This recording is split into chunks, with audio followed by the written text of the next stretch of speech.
भक्तिपरायण मैत्री कर कायस्थ अनेक वर्षों से निवास करते आ रहे थे। यही महर्षि मिहिर जी महाराज के सौभाग्यशाली पूर्वज थे। असली सन 1292 साल सन 1885 ईस्वी को भगवत प्रेरणावश आपके पूर्वज वहाँ का निवास छोड़कर एक कोस पश्चिम सिकलीघर धनारा में आकर बस गए। आपके पितामह श्री नसीब लाल दास एक प्रतिष्ठित व्यक्ति एवं पूर्णिया मंडलांतर्गत बनेली राज्य के सुयोग्य कर्मचारी में से एक थे।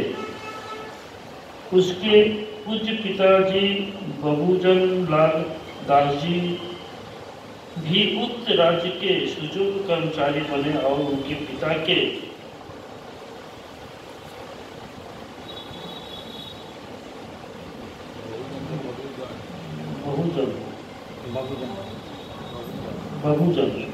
बहुजन दास भी उक्त राज्य के सुयोग्य कर्मचारी बने और उनके पिता के स्थान पर बहुत दिन तक काम करते रहे। राज्य के कर्मचारी होते हुए भी इनके यहाँ कुशनैतिक खेती का काम होता चला आ रहा था। ये महर्षि जी के पिता शाक्त थे, जोगेश्वर शिव जी के परम भक्त और साथी कालिका माता के अनन्य उपासक थे। इनके कुल गुरु एक तांत्रिक पंडित थे। काली और शिव पूजन के साथ ये नियमित रूप से व्रत उपासक भी क्या करते थे। लोह कील का शिवलिंग बनाकर उसकी विधिवत पूजा करके तब कालिका माता का ध्यान करते, फिर रामायण और गीता का अधिक श्रद्धा प्रेम और भक्ति से पाठ करते।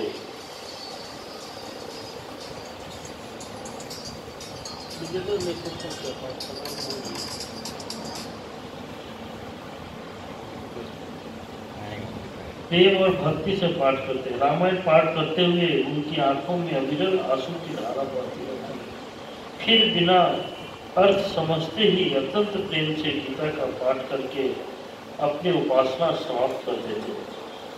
उस समय विदेशी शासन के निःशंक दमन से भारत की आध्यात्मिक, सांस्कृतिक, नैतिक, सामाजिक, साहित्यिक, राजनीतिक एवं आर्थिक विकास की धारा अवरुद्ध ही नहीं परंतु उल्टी बहने की कुचेष्टा के आगतन थी। ऐसे समय यहाँ पुरुषोत्तम की अनेक विभूति का अवतरण होना आवश्यक हो गया। दर्दांत तविस्तरा में प्रकाश का उदय करना अवश्य ही शक्तिहीनता का काम है, पर जहाँ मानव की मन बुद्धि की भी पहुँच नहीं, उस क्षेत्र को अलौकिक करना, प्रकाश में लाना कठिन ही नहीं दुर्लभतम कार्य है। सभी क्षेत्र में प्रकाश लाने के लिए केंद्रों की अवतरणा हुई। यहाँ तक कि बौद्धिक अध्यात्मवाद के लिए भी अरुणोदय की संभावना बनी, पर विशुद्ध अनुभवात्मक अध्यात्म का क्षेत्र अभी खाली ही पड़ा था। जब साधारण ही नहीं विद्वान तक को भी परमात्मा के वास्तविक स्वरूप एवं उसे जीवन में उपलब्ध करने की सही विधियां का पता नहीं था। सभी नाम रूप अंत सच्चिदानंद की ही दिव्य गुणात्मक सीमाओं में अबुद्ध थे। इसीलिए एक ऐसे अवतार की आवश्यकता थी जो सच्चिदानंद के पार का सही पता दे सके। जिस प्रकार बुद्ध भगवान के अवतरण के पहले अध्यात्म और शिक्षा पर द्विजों का ही एकमात्र आधिपत्य था, जग जो विश्व कल्याण का प्रतीक था वह वैयक्तिक स्वार्थ पूर्ति का साधन बन रहा था। जीव हिंसा जग का आवश्यक अंग बन गई थी। बुद्ध आए और मानव जाति को विशिष्ट कल्याण का चिंतन मान मिला।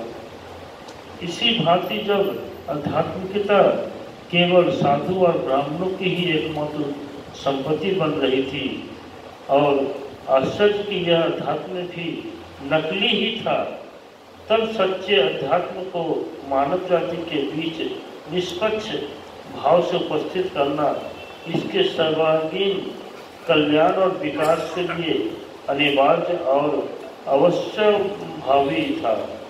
बुद्ध भगवान के महानिर्वाण के 2400 वर्ष के बाद उनकी अवतरण तिथि के एक दिन पूर्व ही वैशाख शुक्ल चतुर्दशी की सारी शिवत्वमयी उज्ज्वलता के गंभीर और मौन में एक अद्भुत प्रच्छन्न शक्ति का आविर्भाव हुआ। विक्रम संवत 1942 सन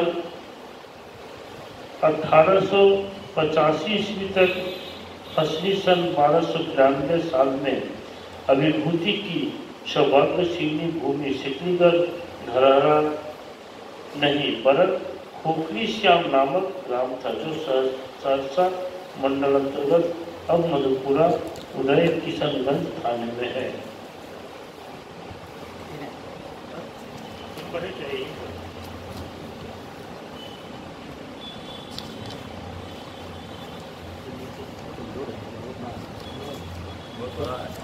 छोड़ दिया जाए ना, टाइम हो गया ना, बस यहाँ पर चाहिए, टाइम हो गया 7:30 हो गया है, तो वही क्या करेंगे आप इसलिए भजन करवाया है, ये पुष्पांजलि करते हैं। प्रेम से बोली श्री सद्गुरु महाराज की जय। अभी तो गुरु महाराज के जन्मदिन के उत्सव के महत्वपूर्ण काम को आयोजित करते हुए सबके सब पुष्पांजलि उनके चरणों में समर्पित करेंगे। आइए, जिनको जिनको अपनी श्रद्धा और विश्वास और प्रेम से पुष्पार्जन करना है वो आगे बढ़े और पुष्पार्जन करें। आप थोड़ा सा श्री सद्गुरु सब महाराज थोड़ा खड़े हो जाएं, आप लोग जो है एक भजन थोड़ा गुरु महाराज के में जो है इसको बांट लीजिए, इसको कर लीजिए, बांट लीजिए।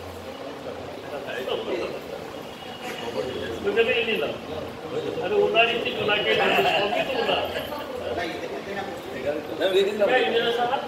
सब तो उनका है, उन्हीं का लेकर उन्हीं को देते हैं। ये लीजिए, यहाँ है यहाँ फूल है बहुत है, लीजिए।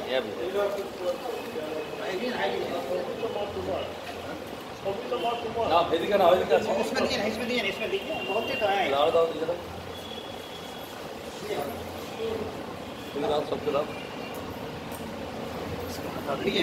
आप लोग थोड़ा खड़े हो जाए, हम लोग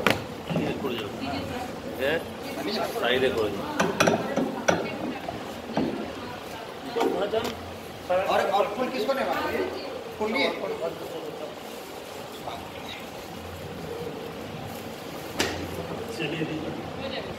हो जाएगा और हो जाएगा सब।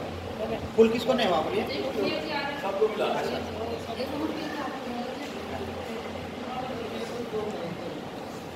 किसको